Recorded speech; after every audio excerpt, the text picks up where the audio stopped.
سڵاتان لەبێ ئازیزان خۆشحاڵین لا بەرنمەیەکی نوێی چاوپێکەوتن با دیداری ئێوەی ئازیشاد دەبینەوە. چاوپێکەوتنی ئەم جارەمان لەگەڵ ئەمینداری گشتی یەکگرتووی ئیسلامی کوردستان بەڕێز محەممەد فەرەجەر مامۆستا زۆر بە خێراتنت دەکەین و سەرەتامەوێت لە ئەم جم و جۆڵی دوایی سەردانت بۆ تورکیا بینینی سەرکردەکانی پەکەکە پارتیکرێکارانی کوردستان لە چیەوە سەری کرد ئەم مەسەلەیە؟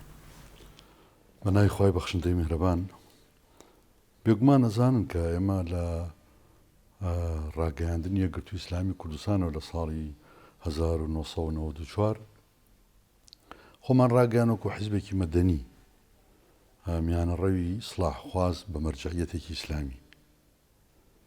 ئەم چەمکانە چەمکی مەدەنی و میانەڕەوی و ئیسلاحخوازی بە دیدێکی ئیسلامی کۆمەڵە شتە گەیەنێ. لەو شتانی کە گەیەنێ ئەم حیزبە ئەوێ ڕاستگۆ بێ و ئەوێ کارەکانی بە عەقڵانیەت بکە، مادەم مەدەنیە ئیتر بیر لە شتی تر ناکاتەوە شێوازی بەکارهێنان. ڕاستگۆیەکە بۆیە ئەو کارانی کە ئیکا مەقبولی لای خوا و خەڵکیش بێ. عەقڵانیەتەکەی بۆەوەی کە دەرەنجامی ئەو کارانەی کە ئیکا دەرەنجامی باش بن. یعنی لە پێشەوە دیراسەی کردبێ جوان شی کردبێتەوە بۆەوەی کە بگاتە دەرەنجامێ بەردێ لەسەر بەردێکدا بنێ. ئەمە ئەتوانی بڵێ بۆ یەکگرتووی ئیسلامی کوردستان مەسەلەیەکی زۆر گرنگ بوو. ئەمەش لە چوارچێوەی چیە ئێمە هەمیشە کردومانە ئەم حیزبەی ئێمە ئەبێ ئەعتماد کاتە سەر چوارچێوەیە، ئەویش بریتیە لە حیوار و گفتوگۆی ئاشتیانە. چ خۆمان لەگەڵ خەڵکا بیکەین، چ بمانەوێ خەڵکیش بەو جۆرە بکەین. یعنی تۆ هەموو جارە کارەکانی خۆت بۆ خۆتەکەی و هەوڵی شەدەی لەو میانەیە ئەمە دروستکەی، ئەم حاڵەتە دروستکەی. چونکی قورئان زۆر تاکید لەسەرەوەکە، یعنی داوا لە بەشەریەتەکە، داوا لە مسلمانەکان ناکات، لە بەشەریەت ئودخولوا فی السلم کافە. یعنی ئاشتی ئێوە گەیەنێتە دەرەنجامی ژیانێکی باش. ئاشتی ئەتوانێت مانا بە مرۆڤایەتی ئێوە. شەڕ نایدا، شەڕ هەر زلهێزەکان گەورن. بەڵێ کاتەم هەوڵی ئێوە لە چمکی باوەڕبوونتان بە ینی مەسەلە ئاینیەکانە، مەسەلەی ئاشتی خوازیان مەسەلە نەتەوایەتیەکەیە کە زاڵە لە مەسەلەیە، لە مەسەلەی نێوانگیری نێوان پارتیکرێکارانی کوردستان و تورکیا یاخود هەوڵدان بۆ دانوستان و گفتوگۆکردن. ئێمە کارکردن بۆ نەتەوە بۆ نیشتیمان یا بۆ مرۆڤایەتی بە گشتی بە واجبێکی شەرعیە زانین، بە واجبێکی دینیە زانین. جگە لەوە کە ئەرکێکی ئەخلاقیە گەر بازنەکە گەورە کرد بوو بە ئینسانی، بەڵام لە لای ئێمە وەکوتم ینی ئەم کارە ئەرکمانە کە ئێمە وەکو مسلمانێ ئەبێ ئەدای ئەرکەکەی خۆمان بکەین. بەو جۆرەش بێ کە دوو مەرجیتیا بێ، یەکەم مەقبولی لای خوا بێ، دووهەم باشترین سوودی بۆ مرۆڤەکان هەبێ. ئەم حاڵەتە ئەم نەتەوەیش ئێمە مکەلەفین بەرامبەری شەرعەن. یعنی تۆ هەر کارێ بکەی ئەبێ لە خۆتۆ دەست پێ بکەی. باشترین و ئولو الئەرحامی ئەولا، یعنی نزیکەکان لە تۆ لە پێش هەموو کەسێکۆن. ئێمە ئەبێ سەرەتا بین لە نەتەوە گەلەکەی خۆمانەوە دەست پێ بکەین. ئەو چاکانەی کە پێمانەکرێ لەمەوە دەست پێ بکەین. لە دوای ئەم بچینە بازنەکانی تر، حتا لە دوای ئەم بچینە بازنە ئیسلامیەکە، لە دوای بازنە ئیسلامیەکە بۆ بازنە ئینسانیەکە. بەڵام لە هەمان کاتا ئێستا کە دنیا بۆ بە گوندێکی بچکۆلە هۆکارەکانی بە یەکگەیشتن زۆر بوون، ئەکرێت لە ئانێکی واحیدە هەرچێکیان بکەین. باشە، ئێستا ئاراستەی پرۆسەی ئاشتی لە کوردستانی باکوور چۆن دەبینیت؟ ئێمە بۆی کە قسەمان لەگەڵ ئەم لایەنانە کردووە، جەناب تەزانی ئێستا پرۆسەی ئاشتی لە تورکیا سێ لایەنی هەیە. لایەنێک لایەنی کوردی بە چەکدار و بە حیزبە مەدەنیەکانیەوە، لایەنی دووهەم ئاک پارتی کە دەسەڵاتداریشە، دەسەڵاتیشی بەدەسوێ، سێ نەیارەکانیان کۆمەڵی حیزبی عیلمانی و نەتەوەیی هەن لە تورکیا کە خۆیان بە میراتگیری کەمالیەت ئەزانن و خۆیان بە حامی عیلمانیەت ئەزانن. ئەمانە بەردەوام دژ بەم قەزیان. دوور نییە لە دەرەوەیش هەمتر نەیاری تر هەبێ، حەز نەکە ئەم مەسەلەیە سەر بکرێت. بەڵام ئەوەی کە گرنگە ئەم دوو لایەنە، هەم لایەنی ئاک پارتی هەم لایەنی کوردی، ئامادەی سازیان ئامادەکاریان تایە بۆی کە ئەم پرۆسەیە سەر بگرێت. ئەمە خاڵی جەوهەری ئەمەیە، ئەبێ ئەمانە هەردووکیان بەرپرسیارانە مامەڵە لەگەڵ ئەم قەزیا بکەن. کاتە تێڕوانینی ئاک پارتی بۆ ئەم مەسلەیە بە پۆزتیڤ وەصفەکەیت، ینی پێت وایە کە بەشدارێکی گرنگە بێ لە سەرخستنی پرۆسی ئاشتی لە باکوور. ئێوە زانن ینی تورک 80 ساڵە دژ بەم مەسایلانە کاری کردووە، ینی 80 ساڵە کورد و ئیسلام لە تورکیا ئەگەر نەڵێم قاچاق بوون بەڵام جۆرە لە قاچاقیان پێوە دیار بووە. ینی ئەمە پێمانوتون ئێوە لە دەستوری تورکیا لە مادەی 4 نووسیتان هەموو تورکیا بۆی هەر دەنگ بە ئەی من چیم؟ ئێمە بەشەر نین؟ ئێمە خوا دروستی نەکردوین؟ لە مادەی 100 و چەنە لەوێ جارێکی کاڵێ هەموو تورکیە کە تەمەنی گەیە ئەوەنە ساڵ 30 ساڵ ئەتوانێت خۆی بپاڵێ بۆ سەرۆک کۆماری بۆ سەرۆک چی ئەی ئێمە چین؟ ینی ئەبێ ئێمە بڵێن تورکین؟ ئەی ئەوە خۆمە ئاەتی خوایە، زمان و ڕەنگی ئێمە ئاەتی خوایە. پێشێلکردنی ئەم مافە جەریمەیەکی گەورەیە. ئێستا ئەم حیزبە ئەمایان هەست پێ کردووە کەشتی وان نابێ، ینی دیدە ئیسلامیەکەی کردوونێتەوە لەو شۆڤێنێت و نەتەوە پەرستێت دەری هێناون کە فەرقمان چی؟ ئەمە براین بۆچی من مافم هەبێ بۆچی ئەو نەیبێ؟ ینی ڕۆحەکە ڕۆحێکی نیشتیمانی و ئەتوانی بڵێ ئاینیەکی ڕوونە، بۆچی من مافم هەبێ بۆچی ئەو نەیبێ؟ هەردووکمان خوا دروستی نەکردوین لە ڕووی نیشتیمانیشەوە بۆچی پێکەوە نەبین؟ بۆ دژی یەک بین کە دژی یەک بین ئەبینە لاوازکردنی نیشتیمانەکەمان، بەڵام ئەگەر پێکەوە بین ئەم توانانە بن بەیەک نیشتیمانەکەشمان پێشەکەوێت، نیشتیمانەکەشمان بەهێزە بێ. کەوا بوو ئەم دوو دیدە خوێندنەوەیکی زۆر نوێیە، ئەکرێت دیدێکی ئیسلامیانە لەگەڵ دیدێکی نیشتیمانیانە زۆرە لە کێشە و گرفتەکانی ئەمە چارەسەرکەن. مامۆستا ئەم دیدە ئیسلامی کە باسیەکەی تەنها توانین بڵین بۆ تورکیا ڕاستە یاخود ئەتوانین بڵین ئەگەر لە سووریاش ئەخوانەکان دەسەڵات بگرنە دەست هەمان دیدی ئەم ئیسلامیانیان هەبێ کە لە تورکیا بێ، ینی جیاوازیەکە لێرە ئەوەیە کە ئەمان تورکن ئەمان عەرەبن، ئەمان عەرەب خۆیان بە وەلی و بە سەرکردەی دەسەڵاتەکان نەزانن، بەڵام تورک ئەو ڕەنگە ئەو کێشەی نەبێت لە مەسەلەی دینی ئیسلامیە. خۆی مەفروض وایە دینداری ئینسان بەهێزترکە، ینی دینداری بۆ کوردێک و بۆ عەرەبێک و بۆ تورکێک و بۆ هەر کەسێکی تر جیاوازینە. ئەو کوتم ئەبێ ئەم دیدە ئیسلامیت دووشت دروستکا بۆ ئێمە. یەکەم ڕازگۆیی ئەو کارێک کە ئیکەین مەقبولی خوا و مەقبولی مرۆڤەکانیش بێ. تۆ کار بۆ منەکەی ئەگەر من ڕازی نەکەی تۆ بۆ خۆت یەکەیمانەوە واتەوێت دیدی خۆت بەسەر من نابسەپێنی مەقبول نابێ. ئەبێ ئەو کارەی کە ئیکەین ڕەزامەندی هەمە هەردووکمانی تیا بێ، هەم جارێ ئەوەڵەن خوا دووەم ئێمەش بە یەکۆ. ئەم مەسئلەیە هەر کەسێ ئەگەر ئیدعای دیدی ئیسلامیەکە ئەبێ ئەم دوو مەبەستە لای واضح بێ. عەرەب ئەتوانێت لەم مەسەلەیە تێبگا؟ ئەگەر نێکا هەڵایەکە، ئەگەر نێکا ئەو حاڵێتی ئەبێ ئاوا بێ، ینی لەکوێ خۆیە بینێتەوە.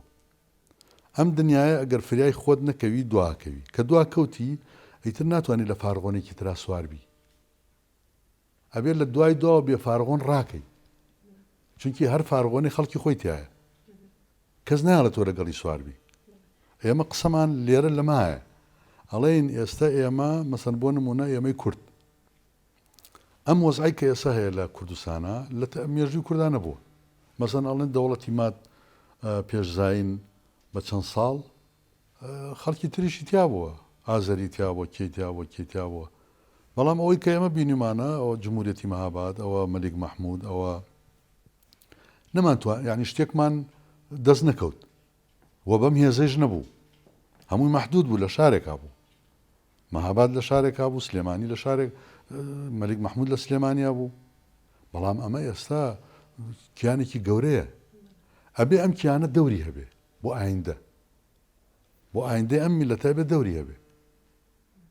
باشە، ئەگەر باس لە پرسی کوردۆزی کورد لە ڕۆژئاوا بکەین، ینی پێت وایە لەوێش پرسی کورد چارەسەر دەبێت؟ ئێستا بینین هەندێک کێشە هەیە لە ناولایەنە کوردیەکانە لە ڕۆژئاوا، ینی چۆن وا بکرێت کە ئەم کێشانە پەرە نەسەنی و گەورەتر نەبێ؟ بەداخەوە ینی دروستە وایە، ینی ئێستا لایەنە کوردیەکانیش نیگەرانیان لە یەکتری هەیە، بگرە ئاڵۆزیشیان بەرامبەر بە یەکتری هەیە.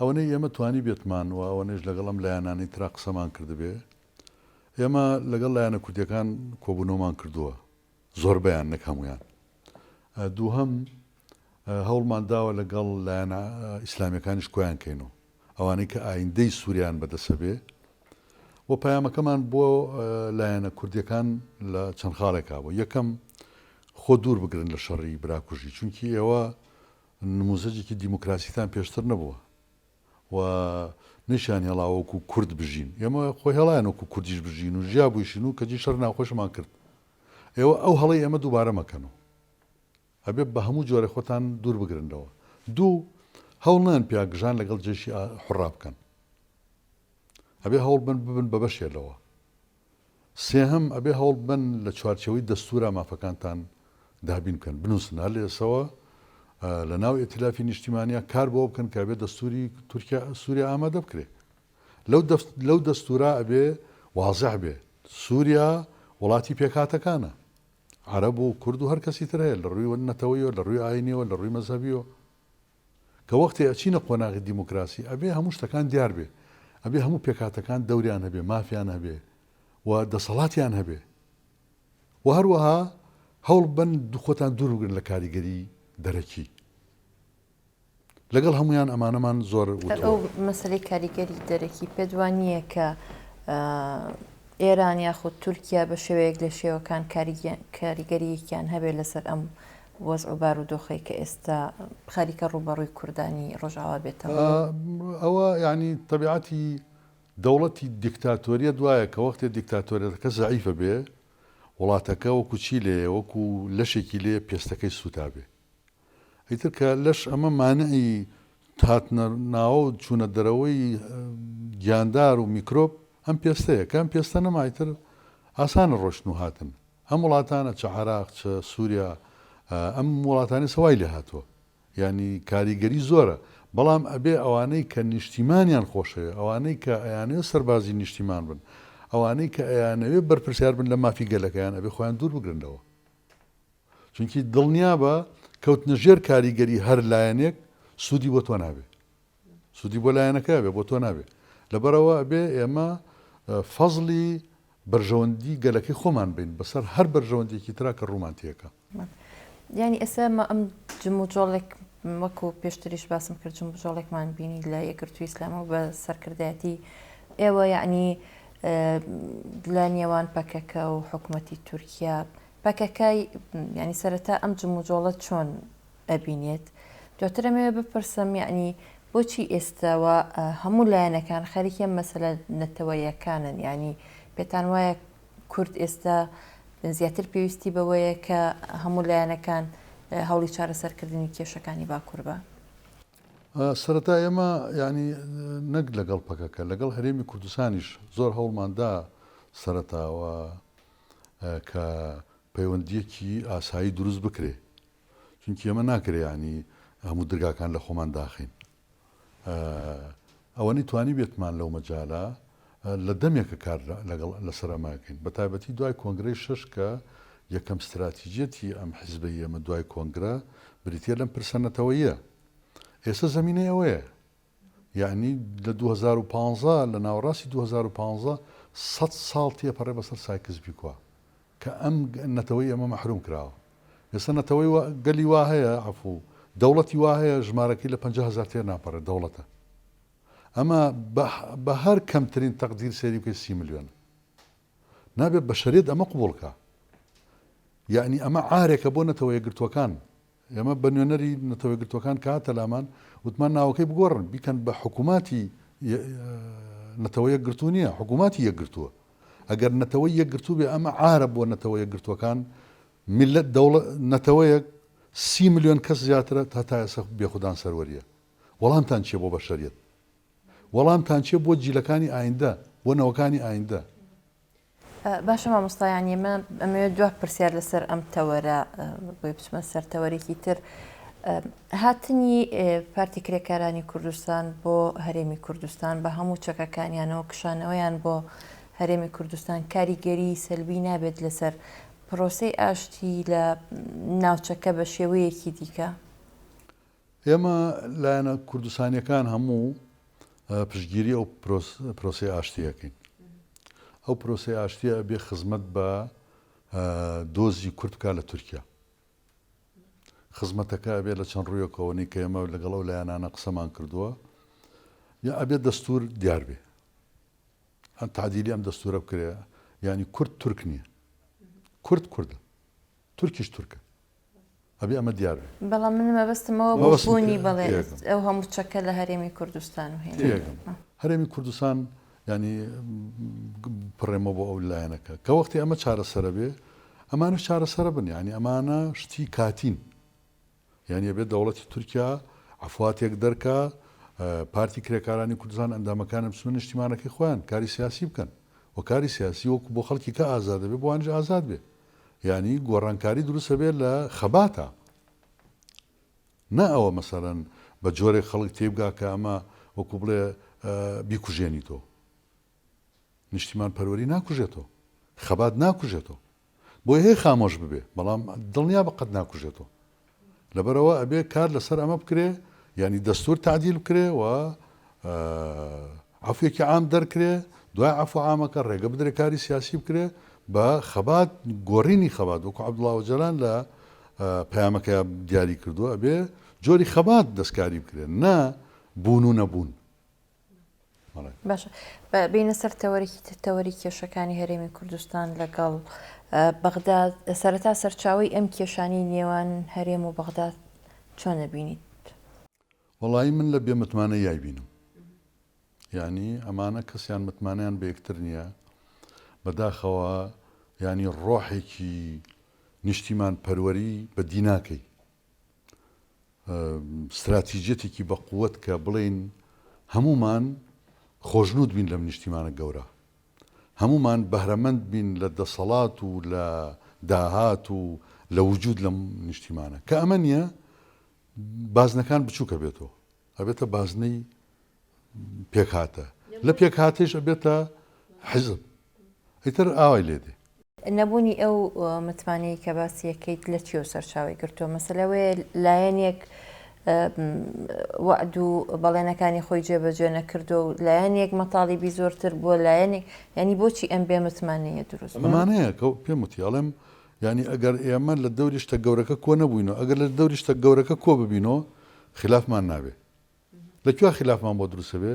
لەوێ احتیمامەکەمان بچکۆلەیە بێتەوە، منە بێ بەهی خۆم، تۆ بێ بەهی خۆدەوە، بێ بەهی خۆی، ئیتر کەسێ پارێزگاری لێنەکەی خۆیەکە. هەرگیز بەرژەوەندی من لەگەڵ تۆ ڕێک ناکەوێ ئەگەر ئەمەی خۆمم بوێ، تۆی ژوهایت ئەوی ژوە کەوابوو چی حاکممانە بێ؟ نیزاع، صراع، واضحە. بەڵێ ئێستا ئەمە نەک ینی خلاف لە بینی هەرێم و بەغا، خلاف لە بینی کورد و کوردە. ئێمە یەک نین، ئێمە یەک خیتاب نین. یەکێک لەو هۆکارانەی کە دەسەڵات لە بەغا بەدەم داواکاریەکانی ئێمە نایە، ئەو شاشیە بینێ، ئەو بۆشاییە بینێ لە بینی لایەنەکانە.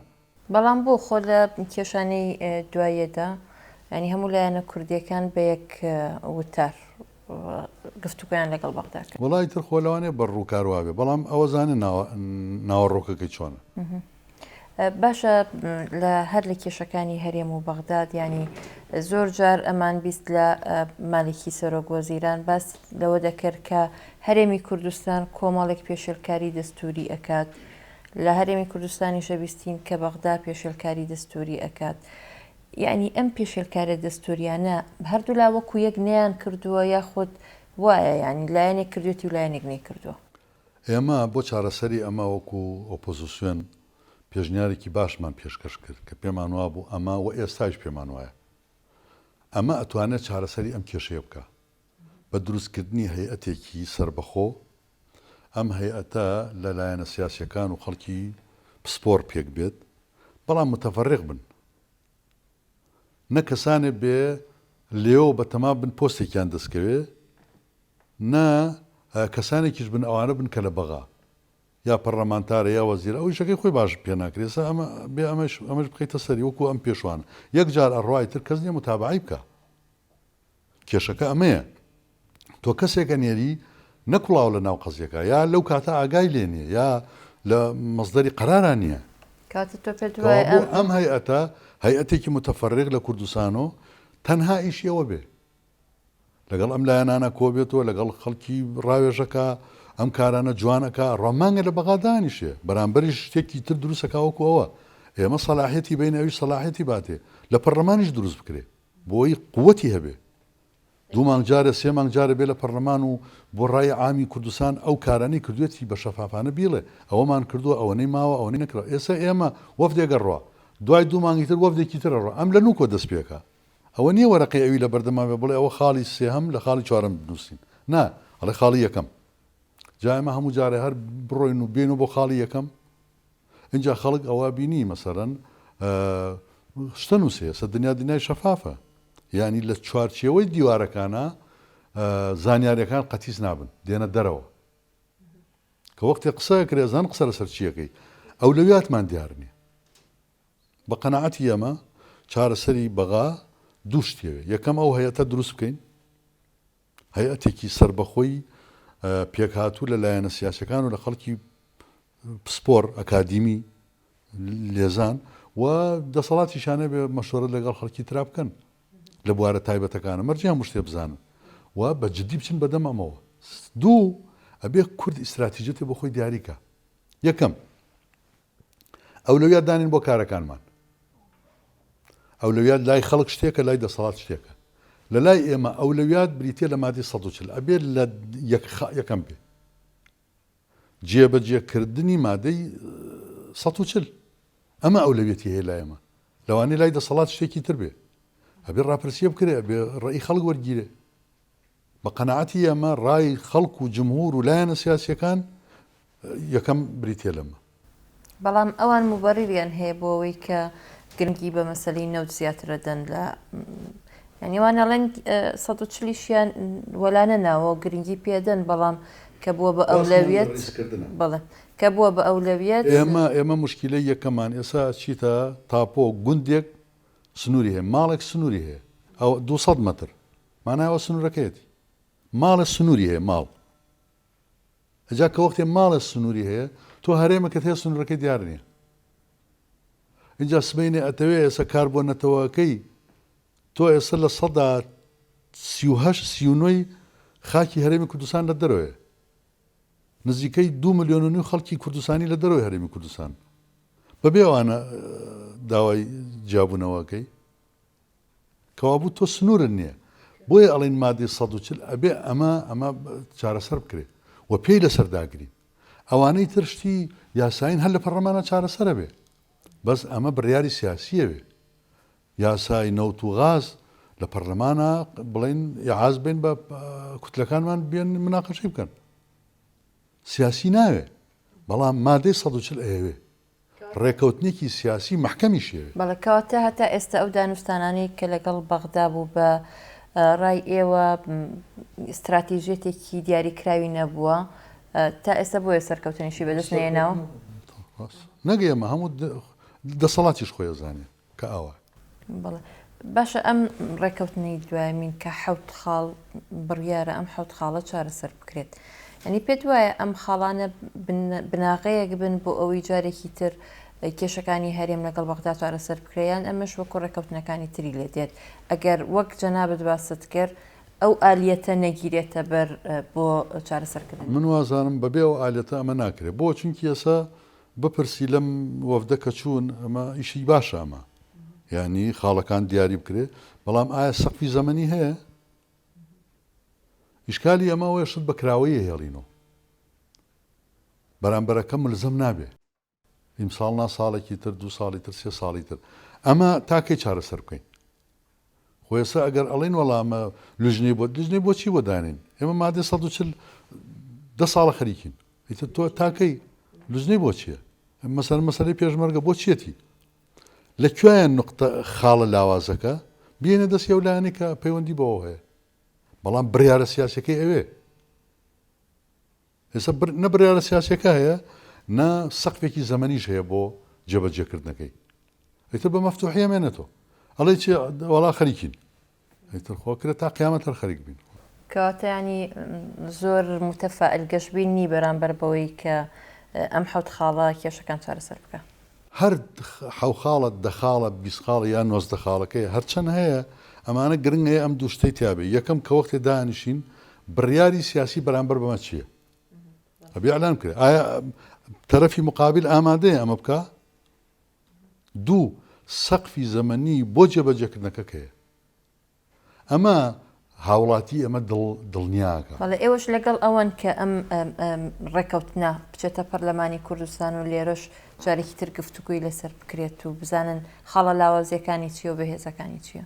ئێمە پێمان وایە ئەم قۆناغا زۆر جایە لە 5 ساڵ لەمەوە پێش لە ساڵێ لەمەوە پێش ئێستا دنیای کراوەیە وەکو وتم زانیاریەکان لە 4 دیوارە نایان بمێنەوە ئەچێتە دەرەوە تۆ ئێستا شەوانە سەیری فەیسبوک بکە ینی نهێنیە وردەکانی خەڵکەڵێن هەندێک جارەچنە ناو کەسایەتی خەڵکۆ کەوابوو ئەمە مانای چییە بە ئەمە چیاڵێ ئەمە پەیامێکی پێ بۆ ئێمە کە ئیتر ئەبێ لەگەڵ خەڵکی خۆتانە شەفاف بن